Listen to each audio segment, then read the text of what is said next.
Welcome back to Texas Tea, and I'm Roger D., where I bring on entrepreneurs and businesses of our great state of Texas to talk about how they started, what their journey was, and just a tad about what makes them successful and differentiate from others in their industry.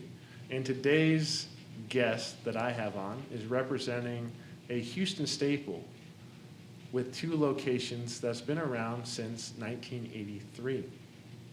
And they are the reason why, if you are just now calling Houston your home and have immigrated from another country, you can walk into their stores and feel a bit of comfort, at least from your taste buds, and feel a little bit like you're home, no matter where you come from, because they carry over 50 countries, native foods, and to the highest degree, you'll never be in a situation where you can't find a delicious thing to bring home, to cook, and to eat. And the individual that is representing this company, she is known as the princess of creativity, of creation, and she's been able to come on this show, and she's going to tell us a little bit about this amazing staple that I'm talking about, Pheonicia Specialty Foods, and every other outlet that is associated with them. Anne-Marie Tcholakian, how are you doing today? I'm doing well. Thank you very much for listening to our story and Yeah. having an interest. Yeah, of course. Yeah, I looked, and I know that was a little bit long-winded. I kind of wanted to get a lot in there. The thing I really wanted to hammer home was that it seems that you guys started out as just 2,500 square foot deli. Mm-hmm. The thought was bring great Mediterranean food to the Houston market, had a bit of a grocery store on the side, and then all of a sudden it's somewhere that just anyone can step in and feel exactly like it's wherever they want to taste from the world, anywhere around the globe, it's right there at their fingertips. So I kind of wanted to get a sense for how that all started, how the deli started, how your parents started it up, what the thought was behind it, and then where did it go from there? Sure. So my parents fled the Civil War in Beirut, Lebanon. My dad had an architectural engineering degree. They were able to flee to the U.S. and Houston. My mom was 8 months pregnant with my younger brother, so they had cousins in Houston. There was a hospital in Clear Lake, and they landed there. And my dad found a job pretty quickly in engineering, and he was doing great, but then the oil industry collapsed. And he was seeing pink slips being handed out left and right, and he couldn't take it. He told my mother, "I would like to open up. This is the concept. I want to open up a food business." And he convinced her that this was the right thing to do. So he didn't wait for that pink slip. They opened up this Mediterranean delicatessen in the 80s, and they really had to work hard to get it to survive in that kind of economy. Yeah, and so your parents, they obviously, well, your dad specifically saw the writing on the wall with oil and gas, at least during that time, and he wanted to take his family's fate into his own hands. But how come food? How come grocery store, deli? What was the reason behind that? Sure. He grew up in Beirut, and his father, my grandfather, had a corner store. Beautiful, meticulous, as he describes it. Just a corner store for the community, from eggs to lottery tickets, and seeing some of the pictures of him working behind those counters, you could see the huge smile on his face. He had a passion for it. He had 2 brothers as well who grew up in that business and expanded out to have their own food success stories as well. Okay, I got you. So it was in the family Yeah. already. Yeah. Okay. And that's it's always interesting how that is when generally I myself was an engineer by trade, so like I don't know if your dad was thinking the same thing when he went into architecture, that like, okay, hey, this is the right, like a good career to get into. But as you said, he was so happy, you know, behind that counter that he kind of went back to his roots of what really gave him a lot of joy. So I love hearing that, by the way. Whenever I hear an engineer go somewhere else, I don't know why that like really hits home for me. But anyway, so they started up, bootstrapped it, right? What do you feel like was the kind of the turning point, or I guess next step where they're like, okay, we need to expand? Like originally you said that it was a big struggle, and if you want to like go deep into the struggle, that would be awesome. But I also want to kind of know like at what point where they're like, we're doing good, this is how we're going to expand. I think it was more organic and more. They built it up. I think the core of what they were doing and the core of how they started was inclusion. They knew they weren't going to be successful if they didn't familiarize their neighbors, the community, everyone with the food that they carried. And they also didn't want to be just a Middle Eastern store. They wanted to be, have other Mediterranean food offerings. They wanted to have a lot of European offerings as well, just so it's a little more international, and they could create their own niche in that way.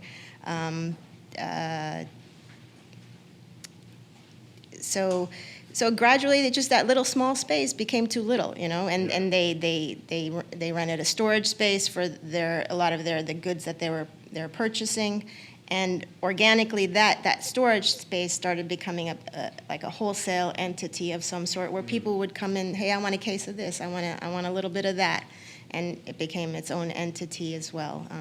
So that's when the restaurant somehow split from that market that a lot of people are familiar with now. Yeah. So you had customers coming in that they obviously liked the final product, but they wanted the basal ingredients as well. Mm-hmm. And you said specifically something about, or you said specifically that your parents realized that to grow they needed to be more inclusive. So how do you guys decide like what products and from where you're going to source? Like, what's the thought process around all that? Well, we try to stay within our specialty, which is Mediterranean, Middle Eastern, European foods. Mm-hmm. We try to find quality brands and products that people are familiar with, and also that we're comfortable selling. Mm-hmm. When you're looking for a new brand to bring in or something like that, because you said it's familiarity. Mm-hmm. First of all, how often are you introducing new brands? Almost every day. Every day. We try to stay within our niche, but we also are open to local. We're open to a lot of other things, trickled, mixed in, sprinkled in. Yeah. So it is a specialty gourmet food store, Yeah. But we try to keep it down to earth, reasonable prices, and a friendly atmosphere. I got you. Yeah. So you have a lot of different things that you guys are testing. Well, not testing, but bringing to the shelves.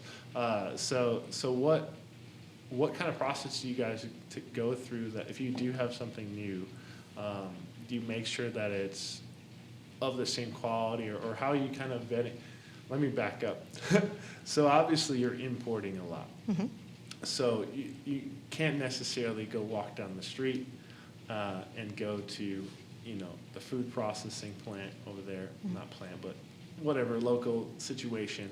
How do you guys really assure the quality from that standpoint that it's so far away?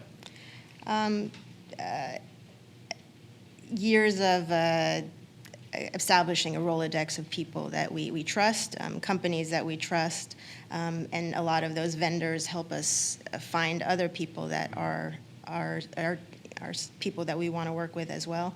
And I think also when you start establishing a name, people find you as well. Yeah. I got you. And there's a lot of sampling, but sometimes there's a lot of trust as well. Yeah, got you. So long established relationships. Mm-hmm. Yeah. Got you. When you guys originally started, and you were starting to expand, just out of curiosity, how did you originally establish how did your parents originally establish the relationships? I remember speaking of my father and his brothers, my uncle in California had a market as well, and his other brother has a restaurant called Carousel. You should go check it out. It's amazing in Hollywood. Oh wow! Yeah. Okay. So you guys got all the coasts. You got East, West, and Third Coast. right. So they had connections. They had market connections. So he was able to utilize those to start. To establish. When I was talking about they wanted to be inclusive, I didn't mention that there was a lot of teaching that went on with the clientele. In order to make people feel comfortable with the food and to make them feel, like, hey, that shawarma is just like a Mediterranean burrito, or that hummus is just a bean dip. In the beginning, that's where they had to do a lot of that. They had to do a lot of that teaching and communicating that those relationships. But now everybody seems to know what those foods are. Right. Yeah. I got you. Yeah. So when you guys first started, obviously, like, I know now, like, getting good hummus in Houston is like amazing if you're going to a local restaurant. So, but it was when you guys started, you're saying that it was just like because it's not so mainstream. Right. Do you find that there's still food that you guys are bringing in that you have to do that kind of teaching? Sure. There's all sorts of things that when people walk down the aisles, if they're not from certain countries of origin, they're not familiar with, then you would have to give them a little introduction, Gotcha. Which makes it exciting. Yeah, for sure. Yeah. And how do you guys, so to kind of, because obviously, I think I had mentioned before, obviously Houston is a super melting pot. So how do you expand your reach to get new customers? To kind of how do you market? Okay, what's your key kind of linchpin of y'all's marketing to get new customers? Like, what do you guys feel like is the biggest edge that you bring to the table to get them through the door or get them trying new things? I think our core has to be strong, word of mouth and quality, and this sensational experience that people receive when they walk in the door, so they can share it with others, so that like-minded people. We're on the social media platforms. We donate to the community, foods and yummy things. So we're involved in those events and things like that as well. Gotcha. So a lot of really like close knit. Everything is mostly like, it seems like experience, shared experience, and then telling others about that experience. I got you. And I saw obviously on Instagram you got like it's super clean page. You guys have everything looks delicious on there. I know not to bring up kind of 2020 too much.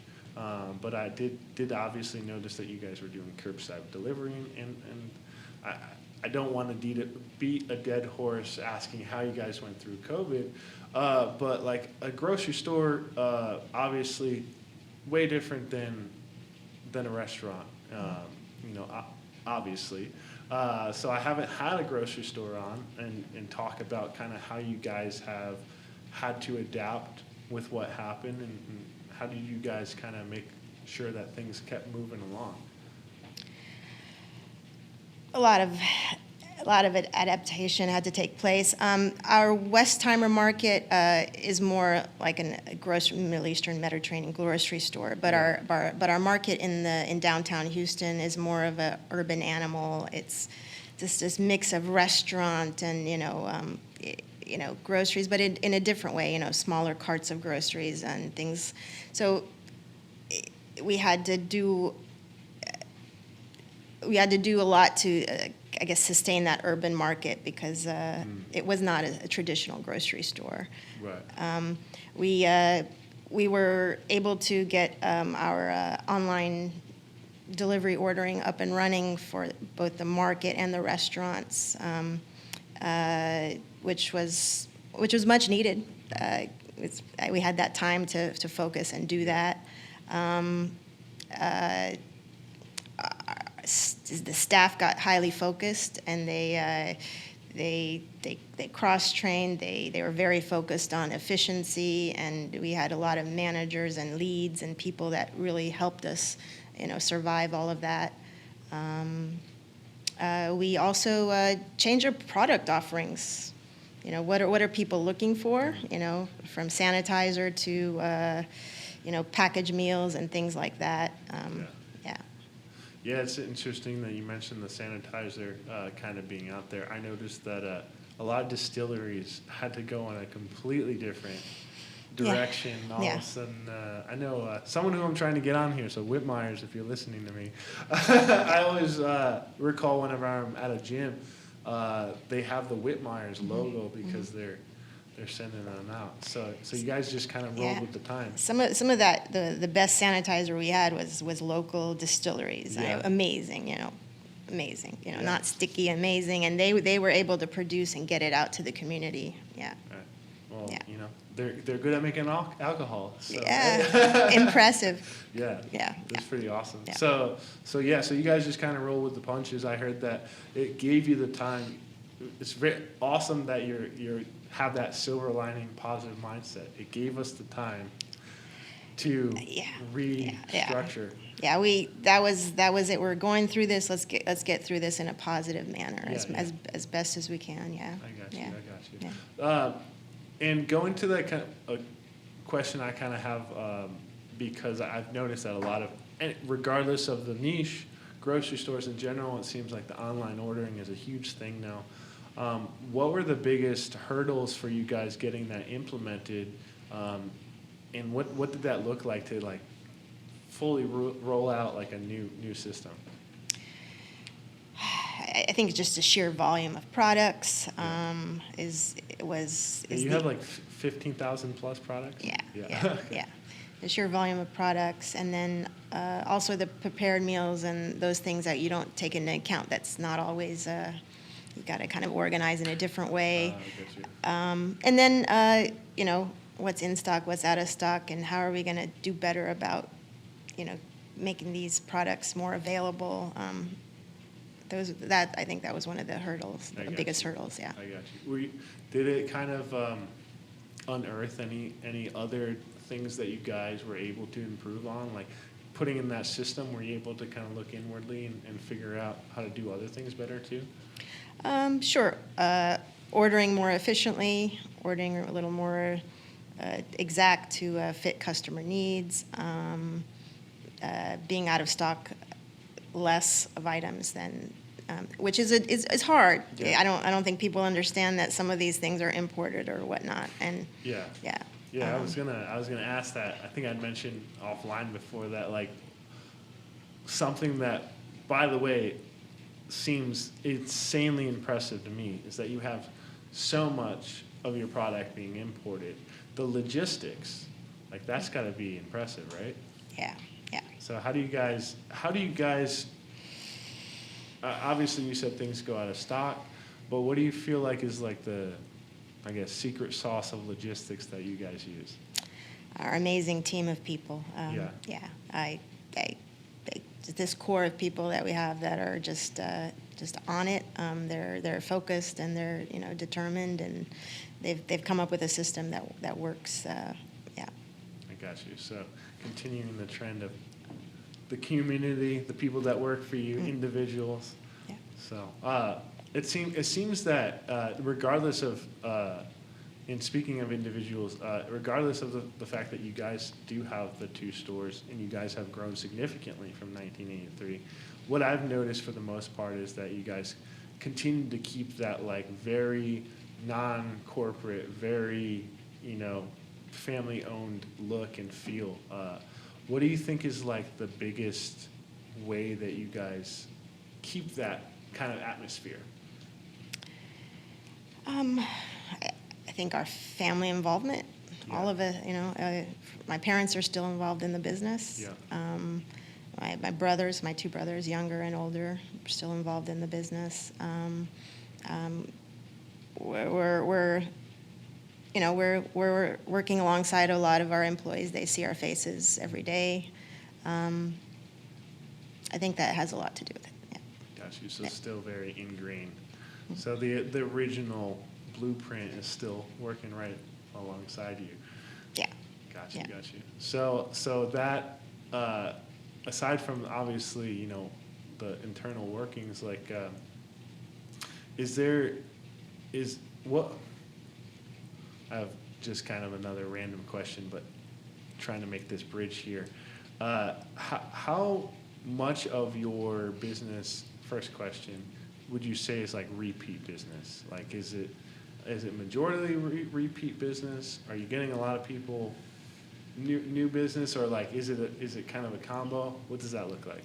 I think we get a lot of repeat business for our Westheimer location, since it's a community market, and a lot of people just even if they live farther away in different areas of Houston, Sugarland, Woodlands, whatever it is, they go to find those products. Those are a lot of repeat customers. In our downtown location, we definitely do get a lot of repeat, but we also get a lot of interesting fluctuations of people from conventions and events and things like that as well. I got you. Yeah. And you were saying that the downtown one is significantly different setup. It's got that kind of more urban feel. When did the downtown one open? About close to 10 years ago. Oh wow. Yeah, Okay. yeah. Decade. Yeah. So when you guys first opened that location, how did the idea come about to make it significantly different? What was the driving factor? The demographic, it was definitely different.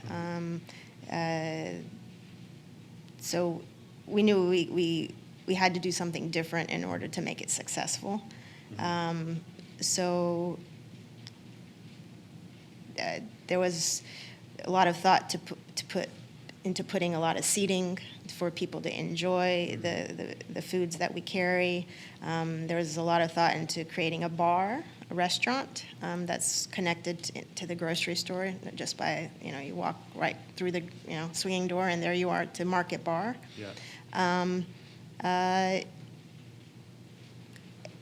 And just the look and feel is a lot more urban, a smaller footprint, although it's still quite large, 26,000 square feet. Mm-hmm. Yeah. Actually, so you guys looked at the area specifically, what that foot traffic would look like, and then built it around that area. So you tweaked it to fit the literal zip code of the literal location. But how did you? What were the key things that you guys were unwavering? Like, this has to be Pheonicia Foods. Like, this is going to be Pheonicia Foods. This is what's going to make sure that the brand is exactly intact. What do you feel like are the things that like didn't change at all? That's always a core principle. The flavors, we have to honor the flavors that that started the Right. the business.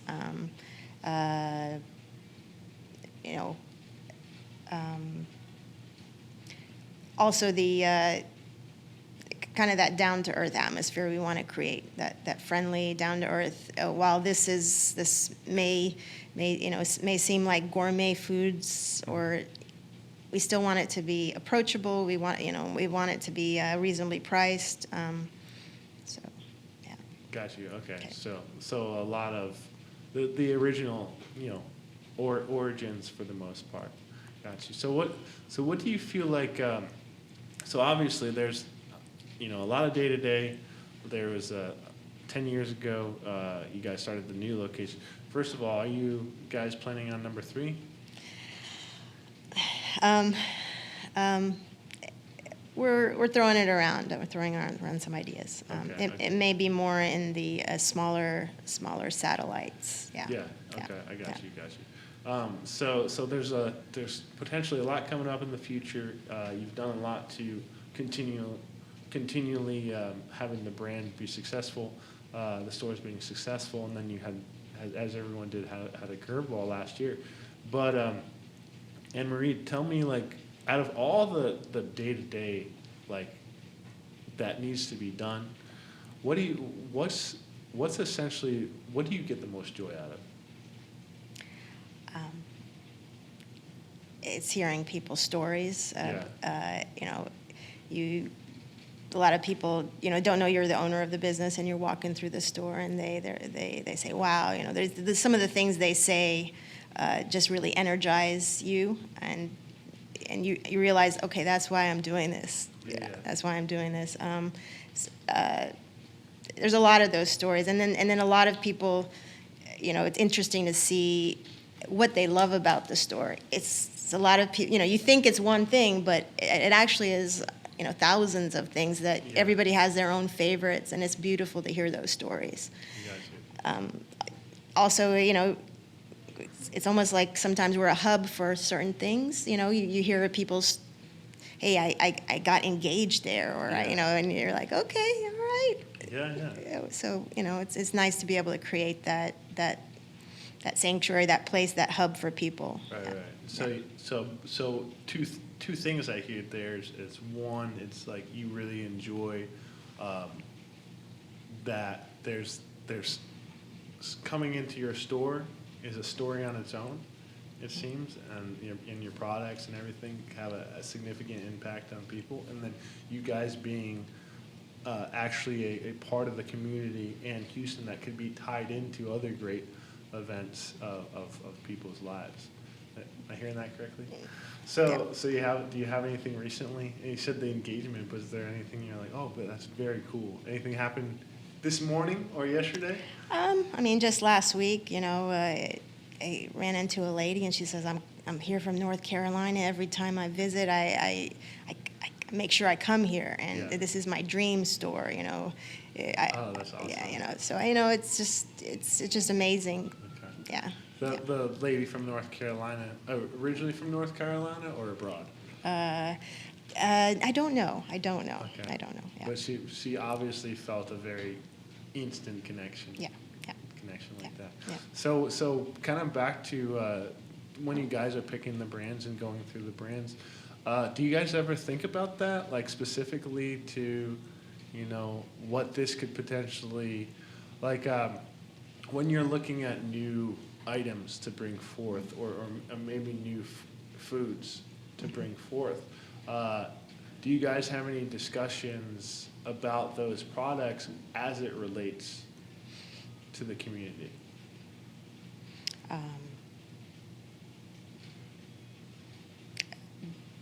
Definitely menus and things that are created, we put a lot of thought into. And what the needs and the desires might be of the community, yes. Okay.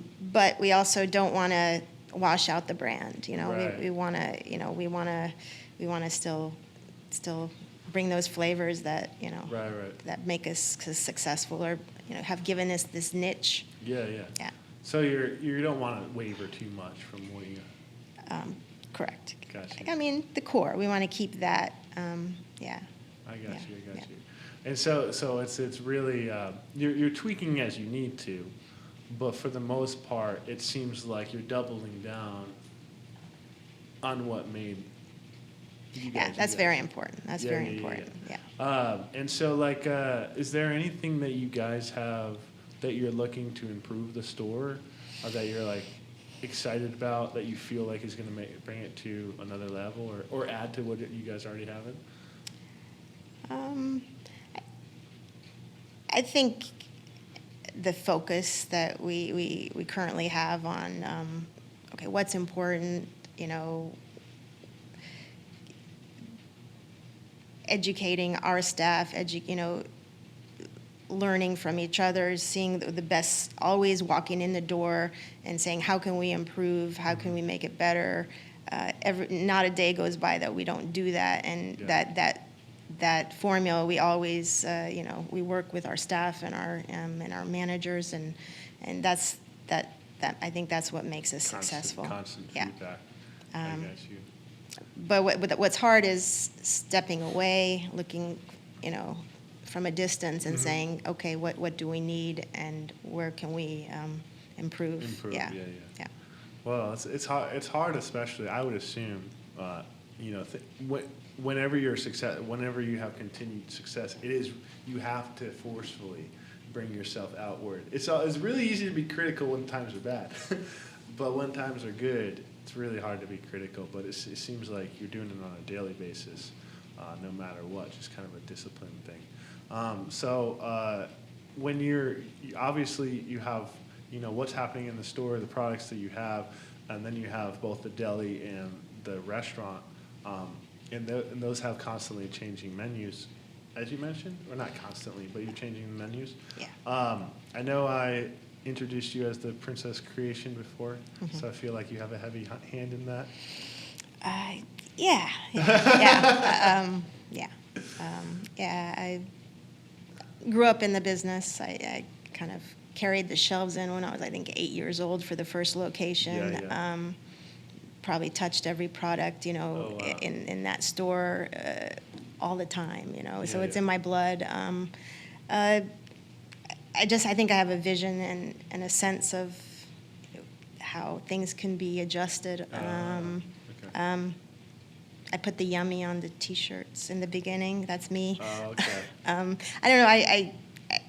I always thought it was a special place, and I always wanted to present that to people as a special place. And working with my brothers and my dad, it's not always the easiest to be able to articulate or show that. But I was able to find my niche and show and create that for the business. Yeah. I got you. So continual experience firsthand, you now have a sense for how things should be. So you really were ingrained in it from the very beginning, and so that's kind of maybe created like a bit of a database. Yeah, database, but also just always pushing for new ideas, new ways of doing things. Right. Yeah. Okay. So what do you feel like is what do you feel like is the biggest thing you've made a change on, or that was successful, and like what was the process there? Like whatever you really enjoyed. It doesn't need to be like the most. Well, you looked at that and I was like, I really liked how we changed things up there, or I really like how we changed the menu up there, and then you're like, regardless of the result, you're like, that's my favorite. I think that's my everyday. I think let's change that up. Let's play with that. Let's see if it works. So those are little wins, and it's satisfying to walk through the store and say, hey, that worked out. Yeah, that worked out really well.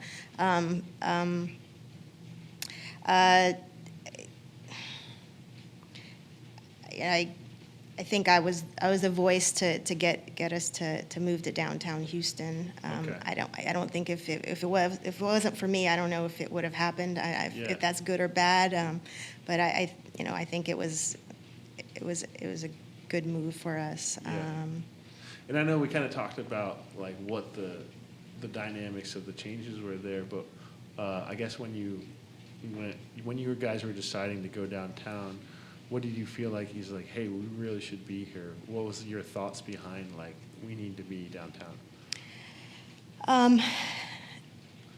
It just seemed like it was a good fit for. It was more than it was. We could add a lot of value, and we could really enrich that part of the community, make it grow, make it Yeah. thrive. I think at the time they said there wasn't a grocery store in downtown Houston for over 40 years. So it was quite at the same time, it was quite a challenge Yeah. to make it work. Got you, I got you. So you guys saw a void that needed to be filled and went for it. Yeah. And that not only did you find a need, met the need, you also were like you also were aware enough to know that you need to adapt to a different situation. Yeah. Which is amazing, by the way, because a lot of what I've seen for a lot of brands, they tend to just keep things. Not that it's bad, but they'll just be like, we know this is good, so we're just going to port it over here. But you guys are in a very particular situation where you can't necessarily do that because you're going to have your store. This is my thought. Your stores obviously are based on the locale of who's going to be walking through those doors and what you should carry. If I'm thinking about that correctly? No, you're right. You're right. Yeah. We had to be malleable with the footprint and some of the product offerings and the setup and the floor plan and blueprint. Yeah. Yeah, I got you. Yeah. So it seems to me that you guys, from my kind of talking to you here, is that you're extremely successful because you've created a brand and a taste based around quality through trusted relationships. And you created that as your absolute core. Not wavering from your core, but realizing that you do need to adjust with the times, with things going on, with location. So it was like a very unique situation where someone, is not gonna change, but only on the things that are super important, and then realize that you just need to adapt on those different things. Yeah. Very solid model. Yeah. I mean, with the 15, 20,000 products that we have in store. Beyond that, there's so many details, and you can't get lost in looking at what everybody else is doing and doubting yourself. Keep true to what your initial goals are and follow those. But realize that, hey, we got a lot of work to do, and it doesn't stop. Yeah, It doesn't stop. Exactly. Cool. Well, thank you for coming on. I kind of got to pick your brain on a lot of this stuff. So I know a lot of that was kind of like nitty gritty. I just wanted to kind of understand, because a lot of the times I just am curious about how things are going from the kind of operation standpoint. Because you guys obviously have a face to the public, which is very pristine, but there's so much that goes behind there that I think a lot of people don't know. So thank you for asking those questions, answering those questions. And for those that want to find you, you are on Instagram, Twitter, Facebook, and you can find on Instagram and Twitter, Pheonicia Foods. It's going to be at Pheonicia. Is it Foods at the end too, or just Foods? Yeah. Foods at the end, and then so Foods obviously. So do that at for Twitter, do that at for Instagram, and then on Facebook is at Yum Foods. Yum Stop. Yum Stop, and then also obviously the same spelling for Instagram and Twitter.com. You'll find their 2 locations. And then also their restaurant downtown at Market Bar at MKT Bar. You'll find another amazing myriad of pictures of their amazing food there. So if you're downtown, obviously stop in. If you're on Westheimer, stop in. And as I mentioned, there's over 50 countries represented there in terms of tasty, delicious foods. And if you're in there and see Anne-Marie and you want some suggestions, I'm assuming she would love. They can reach out. Just ask for me. Yeah. Okay. Yeah. And the way we originally had her come on the podcast, I think we just DM'd through the Instagram. So I don't know. Do you check the Instagram yourself? Not all the time. Not me. No, Yeah. but they'll get you. Yeah. If someone is like, Anne-Marie, I need some help. I really need to be wowed, or I need to wow someone that I'm going to cook for tonight, you're Yeah, the come one on, to go for it. come on. Is there anything, like, I know I asked a lot, is there anything else that, maybe you would really want to tell your customers, like, hey, by the way, no, nothing? No, we appreciate you guys. We appreciate you guys. We hope we're offering something, worthwhile, and come visit us. Yeah. I think Yeah. it's super clear that you guys are offering a lot of value, as we can see. But thanks again, Anne Marie, for coming on. For those of you who enjoyed the show and have more questions, I know I asked a lot, but if you have any other questions or have any other comments down below for Anne Marie. Also at TXTTEA podcast. You'll find us on Instagram, Facebook. Soon to be TikTok. We lost the old TikTok account. I'm sorry. But anyways, obviously, if you have any thoughts on who you guys want to have come on, let me know. Otherwise, I'm going to wrap this up with Anne Marie. I'm so grateful that she could come on. I hope you guys had a good time. It was a pleasure. Thanks again. Pleasure. Thank you. Yeah.